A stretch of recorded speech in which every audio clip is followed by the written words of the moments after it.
Hi everybody and welcome to Cut the Kibble.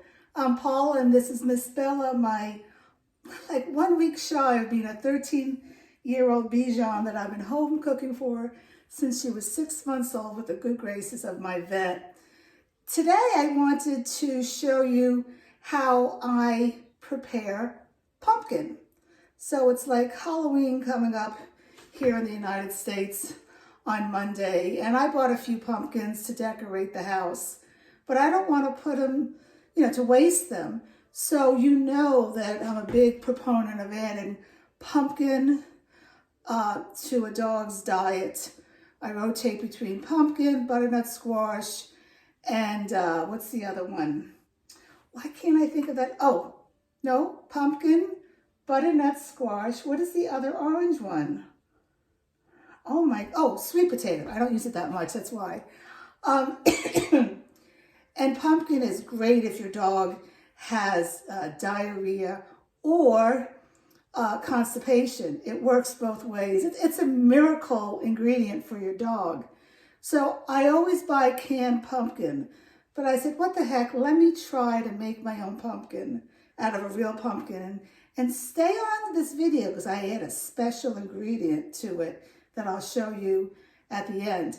Anyway, before I get started, I wanted to say that I don't know if you realize it, but here in the United States, the FDA does not regulate that a can of 100% pure pumpkin does indeed have 100% pure pumpkin in it. It could have a variation of squashes. Well, I'm still going to use it, but I wanted to share that with you. So you'll know if you make pumpkin puree from your own pumpkin, it is going to be legitimately 100% pure pumpkin.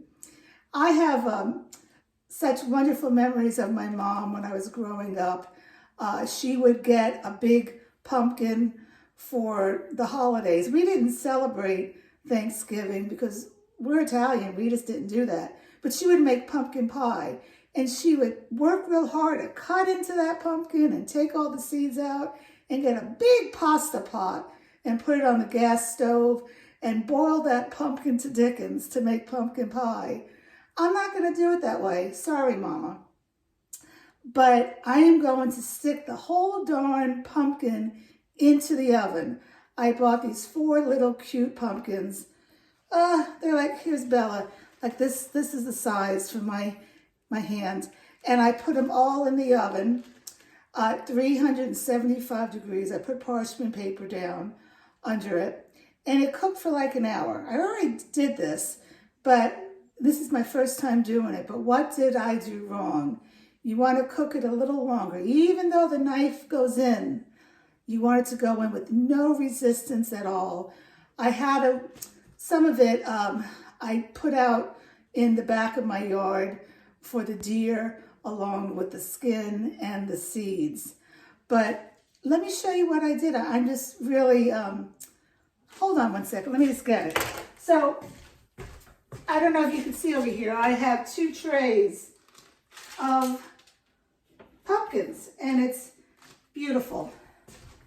Okay, so and I'm going to show you the consistency of it in a minute. My videos are all over the place today. But what I did was to make it an extra special element or ingredient for the dog is I added bone broth into the pumpkin. I have so much bones that I bought. So I basically added 4 ice cubes of bone broth into 2 of the pumpkins and whipped that up. And now what I did is I measured that out, 4 ounces. That'll be for proteins that I do at 2 pounds. I just got to pull one out. Anyway, let me show you how it looks like. It's just beautiful. I'm really proud of it. And I hope that you can reuse your pumpkins this way as well. She's had such a she's had a wonderful time licking all the pumpkin and was jealous when I went out to give it to the deer. Okay, so the first thing I'm going to do is I'm going to wash the pumpkins. I have 4 pumpkins here. Okay. All right. And after that, I'm going to dry my hands. I'm just going to get a knife and I'm going to pierce the pumpkin. I'm going to put this down here because I don't want to hurt myself showing you this. I'm just going to, it's like you're doing a baked potato. You want to pierce it so that steam can get out. And I'm going to go ahead and, you know what, I should not be holding the knife that way. I don't know if you can see that. The blade should not be facing me. Okay, so I'm going to continue doing this to all 4 pumpkins. Hold on. So after they're all pierced, I'm just going to put them on a lined baking pan. And I'm just going to stick it in the oven at 375. I don't know, 45 minutes to 60 minutes or so until I feel that it's done.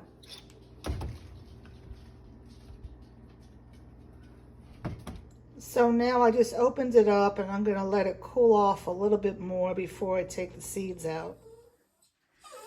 So after taking the seeds out, I put it in the food processor with maybe a quarter of a cup of bone broth. And look at the beautiful consistency. Bella is going crazy for it. Let's give you a little bit. Yummy.